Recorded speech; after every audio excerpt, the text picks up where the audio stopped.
ओम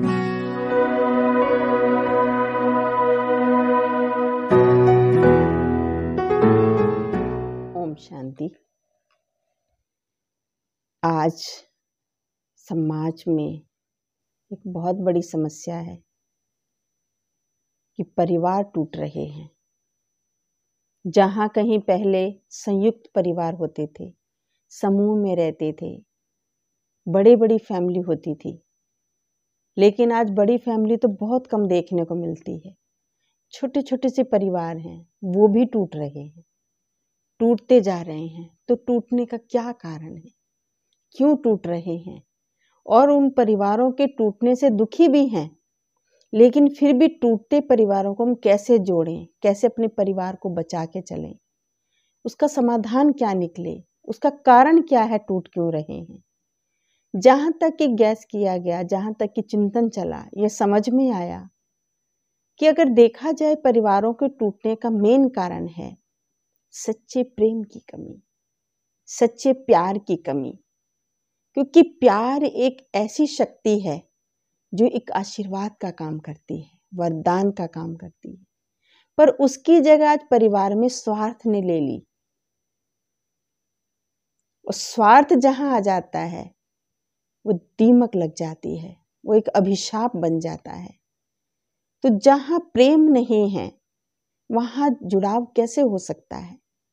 तो सच्चा प्रेम, निस्वार्थ प्रेम, उसकी कमी ही इसका कारण है, जिस कारण से परिवार टूट रहे हैं। कुछ न कुछ तो कारण है।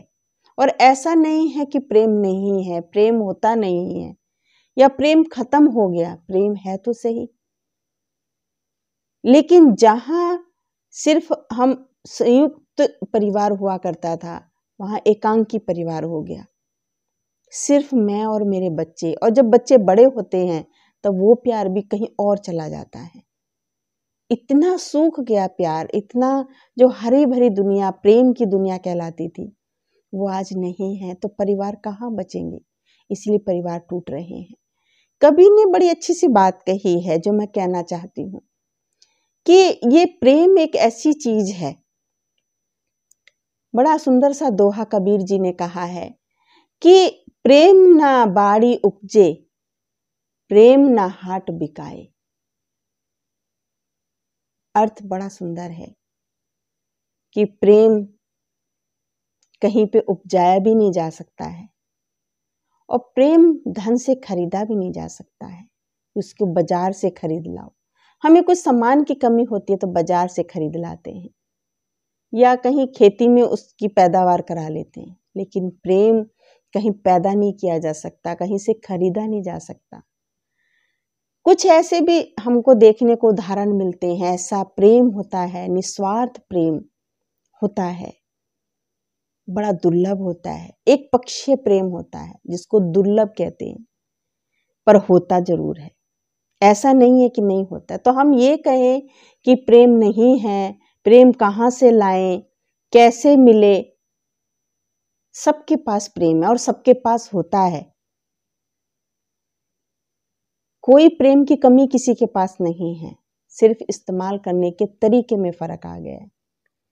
जहां अपने और पराये का भेद आने लगा, स्वार्थ जहां आ गया, स्वार्थ ने हमारी बुद्धि को, हमारे सोचने के तरीके को संकीर्ण कर दिया, वहीं परिवार टूटने शुरू हो गए। एक बड़ा उदाहरण देना चाहूंगी। आज एक दंपत्ति मिले थे, बुजुर्ग। उनकी बात सुन करके मन के अंदर ये भाव पैदा हुआ, जो लगा कि आपसे जरूर शेयर करना चाहिए। बुजुर्ग दंपत्ति, उन्होंने अपनी व्यथा सुनाई। उनकी पत्नी बुजुर्ग है, जो कि 5 साल से अपनी याददाश्त खो चुकी है और नर्सिंग होम में वो एडमिट है। खुद भी बुजुर्ग हैं वो, लेकिन वो अपनी पत्नी की बड़े दिल से सेवा करते हैं। कहते मुझे खुशी मिलती है। बोला बाबा आप तो खुद बुजुर्ग हो, आपकी पत्नी आपको पहचानती भी नहीं है, ना आपसे बातें करती है, ना आपके सामने मुस्कुराती है, ना हंसती है, कुछ भी नहीं है, कोई प्रतिक्रिया नहीं है, आप उसके लिए एक अनजान हो। तो क्या कहा होगा उस बुजुर्ग ने? बड़ी सुंदर सी बात कही, दिल को छू गई। उसने कहा कि वो नहीं जानती मैं कौन हूं, पर मैं तो जानता हूं कि वो कौन है। कितनी सुंदर सी बात है। अगर हम सब इस एक बात को ही याद रखें कि वो नहीं जानते हम कौन हैं, पर हम तो जानते वो कौन है। जब हमारे अपने परिवार के लिए इस तरह की भावनाएं आएंगी, ये शब्द मुझे लगता है कि अगर सब कोई याद रखें तो परिवार कभी भी नहीं टूटेगा। और परिवार में प्रेम एक सागर की तरह उसका प्रवाह प्रस्फुटित हो जाएगा, चाहूं और बिखर जाएगा। कोई फंक्शन होता है तो हम बड़े चाव से पूरे परिवार की तस्वीर बनाते हैं कि आज सभी इकट्ठे हुए हैं, सबकी एक पिक्चर ले लेते हैं, फैमिली फोटो लेते हैं। उसमें चाचा चाची, ताया ताई, दादा दादी, माता पिता, पुता पुती, बहन भाई सब होते हैं उसके अंदर। तो क्या वो परिवार है?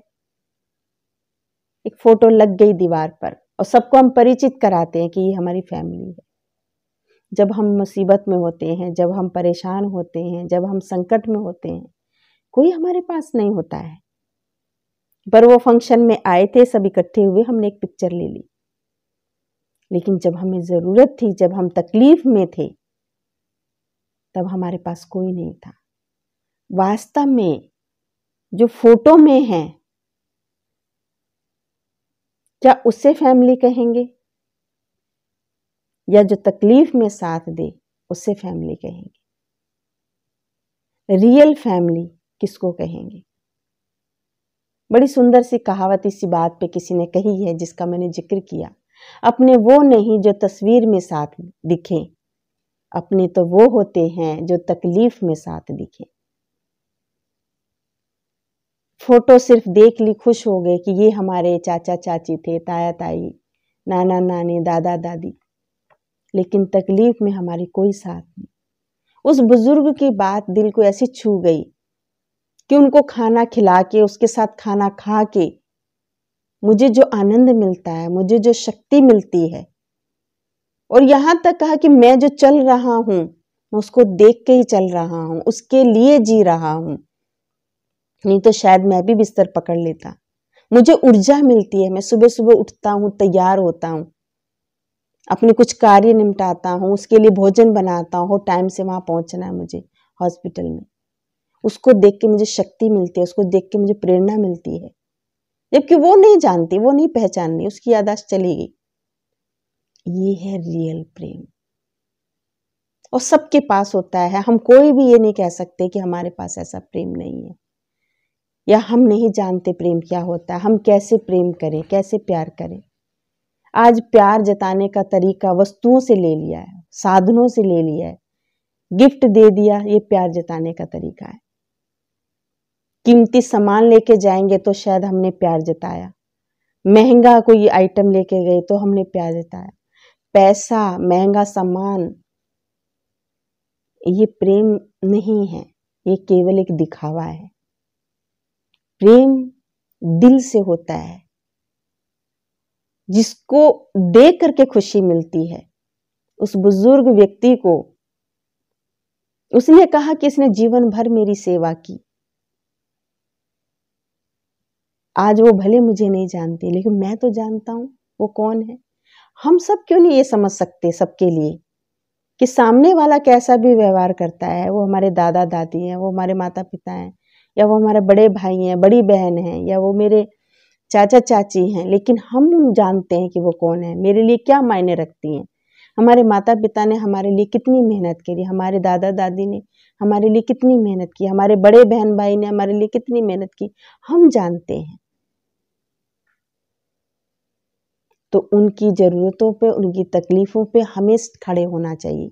ये है प्यार, रियल प्यार। ये नहीं है कि आपके पास, हमारे पास प्यार नहीं है, सबके पास प्यार होता है, पर प्यार निस्वार्थ हो, जिसमें लेने की भावना नहीं हो कि हम ये कर रहे हैं इसके बदले में हमें मिले।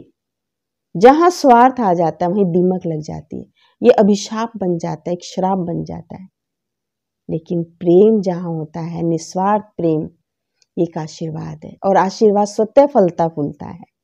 तो परिवार कभी नहीं टूटेंगे। लेकिन आज अगर देखें, पति पत्नी में भी स्वार्थ है, बच्चों का माता पिता में स्वार्थ है, माता पिता बच्चों में स्वार्थ रखते हैं कि हमारी इच्छाएं जो पूरी नहीं हो सकी वो हमारे बच्चे इच्छा पूरी करेंगे, हमारी वो लाइन बच्चे चूज करेंगे, वहां वो अपना सपना उनमें देखने लग जाते हैं। बच्चे माँ बाप से स्वार्थ रखते हैं कि हमारी ये आवश्यकता पूरी करनी है, इसलिए आज माँ बाप ने जो बात कही है वो हम मान लेते हैं। स्वार्थ कभी भी फले फूलेगा नहीं, इसलिए परिवार टूट रहे हैं। कहाँ संयुक्त परिवार होते थे, फिर हम और हमारे बच्चे हो गए। आज बच्चे भी थोड़े से 15-16 साल के होते उनके माँ बाप से वो अलग रहना चाहते हैं, अभी शादी भी नहीं हुई है। यहाँ तक नौबत क्यों आई? वो इसीलिए आई कि हमने प्रेम को स्वार्थ का रूप दे दिया। प्रेम एक शक्ति है, प्रेम एक वरदान है, प्रेम एक आशीर्वाद है, निस्वार्थ, एक पक्षीय।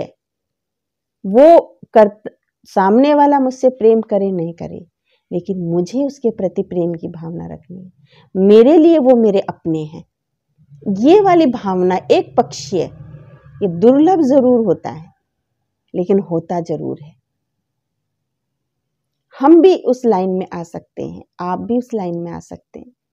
ये ऐसा जीवन, ऐसा प्यार, ऐसा निस्वार्थ भाव अपने मन के अंदर लाएं, ऐसी सोच निस्वार्थ प्रेम की बनाएं, ऐसा अपना ऑरा निस्वार्थ प्रेम का बनाएं, देते चले बांटते चलें। कभी भी परिवार आपका टूटेगा नहीं और आपके साथ बहुत लोग इकट्ठे हो जाएंगे। जहाँ स्वार्थ होता है वहाँ विघटन होता है, और जहाँ निस्वार्थपन होता है, सच्चाई होती है, सच्चा प्रेम होता है, सच्चा प्यार होता है, वहाँ जुड़ाव होता है, वहाँ बहुत लोग एकत्रित हो जाते हैं, बहुत लोग अपने मिल जाएंगे। तो बहुत लोगों के साथ संगठन में रहना, सबके साथ रहना, सबका की दुआएं लेना, उसके लिए चाहिए हमारे मन की निस्वार्थ भावना। तो इसलिए ये कहा गया है कि एक प्रेम एक शक्ति है, और ये निस्वार्थ प्रेम की शक्ति टूटते हुए परिवारों को जोड़ सकती है। ये हमें और आप सबको करना है, हमें टूटते परिवारों को जोड़ना है। बहुत टूट गया, टूटते टूटते बिखर रहे हैं परिवार, सबको जोड़ना, और ये शक्ति जोड़ सकती है। और ये शक्ति सबके पास है, ये कहीं से बाजार से नहीं आएगी, कहीं पेड़ पे नहीं लगती है, कहीं ये उगती नहीं है, आपके और हमारे सबके पास है। पर इस शक्ति में हमने जो स्वार्थ भर दिया है, उस स्वार्थ को निकाल के निस्वार्थ भाव लाना है। टूटते परिवारों को हम बचा सकते हैं, परिवारों को एक कर सकते हैं, फिर से मिलजुल कर रहे हैं, फिर से मिलजुल के प्यार से एक मकान में एक छत के नीचे रह सकते हैं। ओम शांति।